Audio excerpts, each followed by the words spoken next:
Moi, mä oon Salla ja on mennyt aika pitkä aika siitä, kun mä viimeksi kuvasin videoa.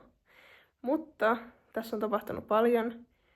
Mä oon muuttanut taas kerran, en mä tiedä, mulla on joku, että mä muutan kerran vuodessa aina, mutta se on vähän raskasta, enkä jaksaisi. Mutta mä oon myös alkanut valokuvaamaan ihan työkseni ja oon nyt yrittäjänä. Ja se on ollut tosi siistiä ja kivaa ja innostavaa mulle. Ja sitä mä nyt teen kokopäiväisesti. Mutta siis olisi ihanaa, jos pystyt käydä katsomaan mun Instagramin ja ehkä seuraa siellä mua. Mä en tiedä ihan mitä kaikkea mä tuun tänne YouTuben puolelle tekemään tähän kuvaukseen liittyen tai muutenkin elämässä. Mutta ainakin Instagramissa mä oon silleen semi-aktiivinen.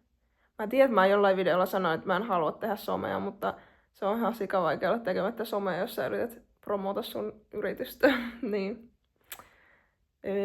Mä yritän tehdä sitä silleen, että mä oikeasti mietin, mitä mä postaan ja en itse jää sinne selailemaan asioita, mitkä ei auta mua mitenkään.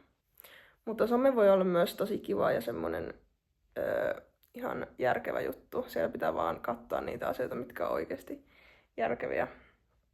Ja joo. Tää nyt on tosi lyhyt video, mutta mä halusin tulla tännekin puolelle kertomaan, että mitä mä teen ja miksi mä oon tehnyt yhtään YouTube-videoita. Mutta kiva, että katsoit tän ja seuraa mua Instagramissa, niin näet varmasti mun juttuja enemmän, jos ei oo täällä YouTuben puolella mitään.